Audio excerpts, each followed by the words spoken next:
Hello दोस्तों, नमस्कार। SMKC channel में मैं आप सभी लोगों का दिल से बहुत बहुत स्वागत करता हूं। फर्स्ट टाइम विजिट किया जरूर चैनल को सब्सक्राइब कर लेना। फ्री स्टॉक मार्केट क्लासेस इस चैनल को भी चाहो तो फॉलो कर सकते हो, सब्सक्राइब कर सकते हो। यहाँ पर भी बेल आइकन को हिट करके ऑल जरूर सेलेक्ट करके रख लेना। इस चैनल का लिंक आपको ऊपर आई बटन पे नीचे डिस्क्रिप्शन में मिल जाएगा।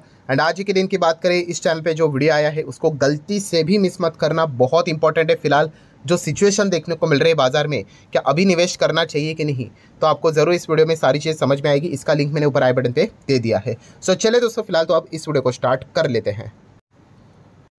सो ठीक है दोस्तों, अभी हम लोग आ चुके हैं बिल्कुल हमारे नॉर्मल स्क्रीन के ऊपर। एंड दोस्तों, ये वीडियो की अगर मैं बात करूँ तो बहुत कुछ इंपॉर्टेंट चीज़ें हम लोग कवर करने वाले हैं। जो सिचुएशंस देखने को मिल रही है, इस चीज़ के चलते बहुत सारे अलग अलग कमेंट्स भी यहाँ पे आते रहते हैं, तो उसको भी हम लोग कवर करने की कोशिश ज़रूर करेंगे। मतलब देखिए, बाजार की अगर हम लोग बात करें तो रिसेंटली टॉप लेवल से मार्केट ने काफ़ी अच्छा खासा गिरावट दिखाया है। टॉप लेवल मतलब आप देख सकते हो यहाँ पे जो 52 वीक हाई है, ठीक है, वो आप देख सकते हैं 26,277, ठीक है। एंड अभी कितना है, 24,150 के आसपास मार्केट चल रहा है। रफली कैलकुलेट करोगे तो 8% के आसपास का अच्छा खासा हेल्दी गिरावट इंडेक्स लेवल पे हम लोग को देखने को यहाँ पे मिल रहा है। अगर इंडेक्स 8% गिरेगा तो स्टॉक्स तो आपको आराम से पता चल जाएगा, इसका तो मिनिमम डबल पकड़ कर चलो। मिनिमम मतलब 16%, 25%, 30% इतना तो टूट ही जाता है, ठीक है। सो अच्छी खासी पिटाई हमारे बाजार में यहाँ पे हुई है, और इसके पीछे का one of the most strongest reason यही है कि फॉरेन इंस्टीट्यूशनल इन्वेस्टर एफआईएस लगातार पैसा निकालते ही जा रहे हैं हमारे बाजार से, ठीक है। पिछला महीना तो हम लोगों ने देख ही लिया, 1.25 लाख करोड़ के आसपास का माल उन्होंने निकाल लिया। और नवंबर में भी देखा गया तो कोई सिचुएशन में बदलाव है नहीं, सिर्फ बिकवाली ही और बिकवाली चल रही है। एंड अगर हम लोग डॉट्स को कनेक्ट करके देख ले तो सवाल का जवाब मिल जाता है कि शायद से वो पैसा मैक्सिमम आप कह सकते हो मोर देन 90% चाइनीज़ मार्केट में ही हम लोग को जाते हुए देखने को मिला है। बिकॉज चाइना का बाजार अगर आप चेक करोगे तो जिस प्रकार से हम लोग को नीचे से भागते हुए देखने को मिल रहा है, मतलब जस्ट इमेजिन कि पूरे साल भर में नेगेटिव चल रहा था। पिछले 5 साल में चाइनीज़ मार्केट नेगेटिव चल रहा था। एंड अगर हम लोग यहाँ पे बात करें तो अभी रिसेंटली जो है तेज़ी देखने को मिली, which is a less than 2 month, कितना भागा है चाइनीज़ मार्केट बॉटम से 40% अप्रॉक्सीमेटली। इंडेक्स लेवल की बात हो रही है दोस्तों, 30 से 40% की जंप इंडेक्स लेवल पे देखने को यहाँ पे मिल चुकी है। सो ऑब्वियसली ये कैसे पॉसिबल यहाँ पे हो गया, तो इसीलिए फॉरेन इंस्टीट्यूशनल इन्वेस्टर शायद से चाइनीज़ मार्केट में ज़बरदस्त लेवल पे निवेश कर रहे हैं। यही डॉट कनेक्ट करके हम लोग को पता यहाँ पे चल जाता है। तो आप ये सोच रहे होंगे कि हाउ, इसके पीछे का रीज़न क्या है, ऐसा क्या हो गया चाइनीज़ मार्केट में जो कि पिछले 5 साल तो कोई 1 रुपया भी लगाने के लिए रेडी नहीं था। इस सवाल का जवाब हर किसी को पता है, स्टिमुलस पैकेज। स्टिमुलस पैकेज को अगर हम लोग हिंदी में बोले, आप चाहो तो राहत पैकेज भी बोल सकते हो, प्रोत्साहन देने वाला पैकेज भी बोल सकते हो। मतलब ये पैकेज मतलब क्या, सरकार यहाँ पे, वहाँ की सरकार ने बहुत बड़ा अरबों खरबों का जो पैसा है वहाँ के बिजनेसेस में वो डायरेक्टली इनडायरेक्टली इंपोज करवाएगी, ठीक है। ऐसे फ्री में नोट नहीं बांटेगी, बट डायरेक्टली इनडायरेक्टली वहाँ के बिजनेसेस को मदद करवाएंगे। इस चीज़ के चलते उनके बिजनेसेस अच्छे दौड़ेंगे। अच्छा बिजनेस दौड़ेगा तो एम्प्लॉयमेंट जनरेट होगा, एम्प्लॉयमेंट जनरेट होगा तो लोगों के हाथ में पैसा आएगा, लोगों के हाथ में पैसा आएगा तो सामान खरीदेंगे, सर्विसेज लेंगे, एंड इकोनॉमी दौड़ पड़ेगी, जो कि पिछले 5 साल में चाइना में बिल्कुल भी नहीं हो रहा था। तो इसीलिए ये स्टिमुलस पैकेज अनाउंस उन्होंने किया, और उसके बाद ये चीज़ें पलटती हुई देखने को मिली। और इसी हफ्ते के आखिरी दिन की अगर हम लोग यहाँ पे बात करें, फ्राइडे के दिन की बात करें, हमारा मार्केट क्लोज जाने के बाद एक और स्टिमुलस पैकेज उन्होंने अनाउंस यहाँ पे कर दिया है, जो कि यूजुअली डेप्ट के फॉर्म में देखने को यहाँ पे मिल रहा है। उसका रिएक्शन मंडे के दिन देख लेंगे कि मार्केट को कैसा लगता है करके। बट येस, यही वो रीज़न था जिस चीज़ के चलते, स्टिमुलस पैकेज के चलते चाइना का मार्केट ने पूरी तरीके से, आप देखो ना कैसा गिर रहा था, कुछ भी मतलब सिर्फ गिरावट, कोई एक पैसा लगाने के लिए रेडी नहीं था। सभी लोग वहाँ से पैसा निकाल रहे थे चाइना के मार्केट में, बट यहाँ पे वो गेम चेंज हो गया। एंड उसके बाद अभी चाइना का बाजार दुनिया भर में मोस्ट फेवरेबल मार्केट में हम लोग को आते हुए देखने को यहाँ पे मिल चुका है। अभी ये सारी चीज़ें हम लोगों ने देख ली, ठीक है। तो इसमें बहुत सारे अलग अलग कमेंट्स भी मैंने यहाँ पे देख लिए हैं, और उसमें मोस्ट पॉपुलर कमेंट कौन सा हम लोग को देखने को यहाँ पे मिल रहा है कि सर हमारी सरकार क्या कर रही है, भारत सरकार यहाँ पे क्या कर रही है, हमारी सरकार यहाँ पे स्टिमुलस पैकेज क्यों नहीं अनाउंस करती, ठीक है। ये सबसे ज़्यादा सवाल मुझे कमेंट सेक्शन में देखने को यहाँ पे मिल चुका है। सो दोस्तों देखिए, सबसे पहले आपको मीनिंग समझना पड़ेगा, स्टिमुलस पैकेज का अर्थ क्या होता है, ठीक है। स्टिमुलस पैकेज मतलब क्या है दोस्तों, राहत पैकेज, ठीक है। और ये कब दिया जाता है, जब आपकी इकोनॉमी मतलब इकोनॉमी को देखने का पैरामीटर क्या है भाई, जीडीपी। जब आपका जीडीपी खराब परफॉर्मेंस कर रहा होता है, जब आपके देश में अनुमान के हिसाब से काफ़ी पुअर ग्रोथ देखने को मिल रही होती है, ठीक है, तब जाके यूजुअली इस प्रकार की चीज़ें हम लोग को देखने को यहाँ पे मिल जाती है। मतलब अगर हम लोग जीडीपी की बात कर ले तो हमारी जीडीपी आप देख सकते हो, जो भी डेटा हम लोग को देखने को यहाँ पे मिल रहा है, ठीक है, जो डेटा अवेलेबल है मैं उस हिसाब से यहाँ पे मैं बात कर रहा हूँ। ठीक है, काफ़ी लोग कमेंट सेक्शन में पूछते सर ये डेटा सच है कि झूठ है करके। देखिए जो दुनिया में जो चीज़ें चल रही है उस हिसाब से मैं आप लोगों को यहाँ पे बता रहा हूँ। ठीक है, तो आप देख सकते हैं हमारी जो जीडीपी है लगातार 7%, 6.5%, 7%, एवरेज 7.25% के आसपास हम लोग को देखने को यहाँ पे मिलता रहता है। मतलब जीडीपी के अनुमान की अगर हम लोग बात करें, जिस हिसाब से डेटा आना चाहिए वैसा ही देखने को मिल रहा है। बट अगर हम लोग चाइना की बात कर रहे तो चाइना की जीडीपी आप देख सकते हो 5% का भी टारगेट वो अचीव नहीं कर पा रहे थे कई समय से।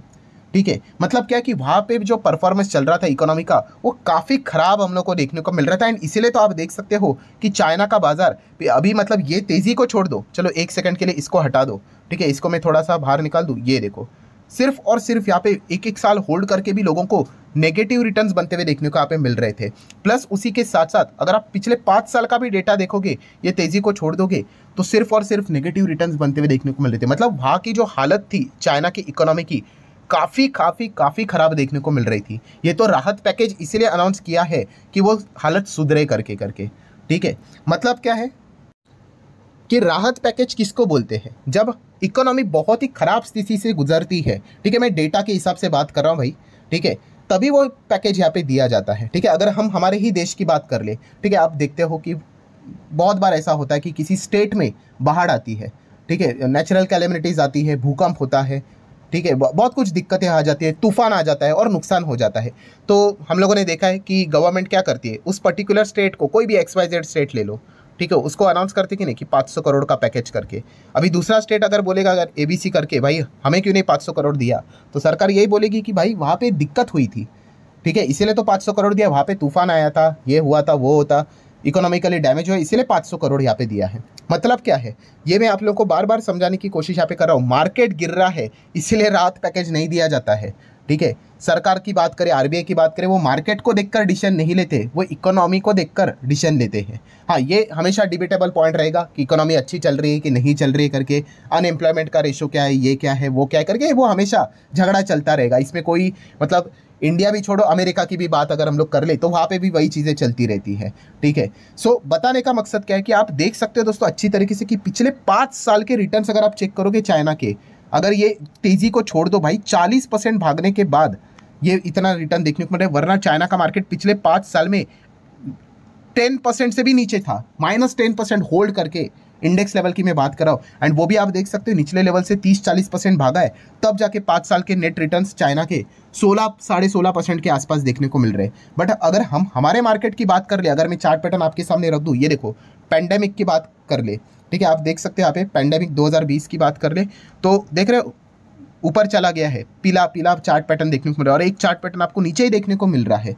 तो ये पीला चार्ट पैटर्न कौन सा है, हमारे निफ्टी का है। ये देखो नीचे निफ्टी 50 पीला, इसमें कितना है 100% डबल। मतलब जो एवरेज परफॉर्मेंस चलना चाहिए उसी हिसाब से चल रहा है। एंड वो भी एक करेक्शन की बात, ये 8% ऊपर से गिरा है, still it shows more than 100%।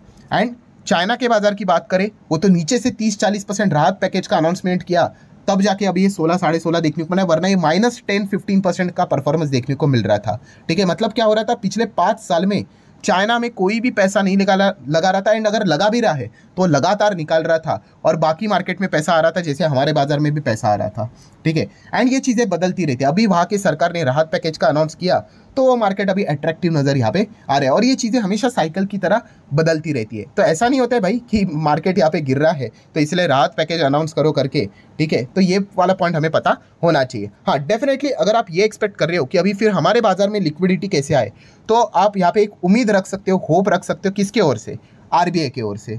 ठीक है, कैसे, दिसंबर में मीटिंग रहेगी, शायद से इंटरेस्ट रेट कट हो जाए। बट वहाँ पे भी अगर देखा गया, शक्तिकांता दास जी की अगर हम लोग बात कर ले, उनका तो टोन ऐसा ही बता रहा है कि शायद से वो रेट कट के फेवर में नहीं है। जैसे कि रिसेंटली उन्होंने बोला था कि अगर हम लोगों ने स्टैंड चेंज यहाँ पे किया है, इट डजेंट मीन कि इंटरेस्ट रेट कट होगा वेरी नेक्स्ट मीटिंग में करके। ठीक है, अभी भी देखा गया तो इन्फ्लेशन का रिस्क काफ़ी अपसाइड हाई लेवल पे देखने को मिल रहा है, ये उन्होंने स्टेटमेंट अपना यहाँ पे दिया था। ठीक है, बट अगर फिर भी उम्मीद ही रखनी है कि लिक्विडिटी के ओर से, तो आप RBI के ओर से MPC की मीटिंग में रख सकते हैं। एंड फिर भी एक थोड़ी सी उम्मीद इसीलिए भी जग रही है क्योंकि कंपनी के क्वार्टर के नंबर्स काफ़ी ख़राब यहाँ पे आए थे। ठीक है। तो इस चीज़ के चलते शायद से आरबीआई यहाँ पे सोच ले कि इस वक्त की जो एमपीसी की मीटिंग रहेगी दिसंबर मंथ में, क्या कर सकते हैं 25 का रेट कट शायद से कर दे करके, ठीक है। शायद का वर्ड में इस्तेमाल यहाँ पे कर रहा हूँ, करेंगे नहीं करेंगे वो तो दिसंबर में ही पता चल जाएगा। So what's the whole summary में हम लोग को यही सीखने को मिल गया। जो लोग ये पूछ रहे थे कि हमारी सरकार क्यों नहीं राहत पैकेज देती, तो राहत पैकेज तब दिया जाएगा जब हमारी जीडीपी बहुत ही खराब हो जाएगी डेटा वाइज। मैं अगेन कह रहा हूँ डेटा के हिसाब से, ठीक है। ऐसा बोलकर नहीं चलता है सर हमारे इधर तो खराब ही चल रहा है, किधर परफॉर्मेंस है, ऐसा नहीं है। अगर डेटा बहुत ही पुअर अगर आ गया, हम भी 5% ऐसे उसके नीचे चले गए, देन डेफिनेटली हमारी भी सरकार विचार करेगी कि चलो राहत पैकेज अनाउंस कर ले। तब तक तो ये चीज़ें होने वाली है नहीं। वहाँ पे हालत काफ़ी ख़राब थी, इसलिए उन्होंने वो राहत पैकेज अनाउंस यहाँ पे किया है अपनी इकोनॉमी को सुधारने के लिए। एंड लिक्विडिटी की होप लेकर चल रहे हो तो एटलीस्ट आरबीआई के ऊपर आप फोकस यहाँ पे रख सकते हो। सो आशा करता हूँ दोस्तों सारी चीज़ों को यहाँ पे मैंने डिटेल में कवर कर लिया। वैसे आपके क्या विचार है इस टॉपिक के प्रति, जरूर आप चाहो तो कमेंट सेक्शन में यहाँ पे रख सकते हो। सो आशा करता हूँ वीडियो हेल्पफुल लगा होगा, तो चाहो तो लाइक एंड शेयर कर सकते हो। मिलते हैं नेक्स्ट वीडियो, तब तक के लिए बाय बाय।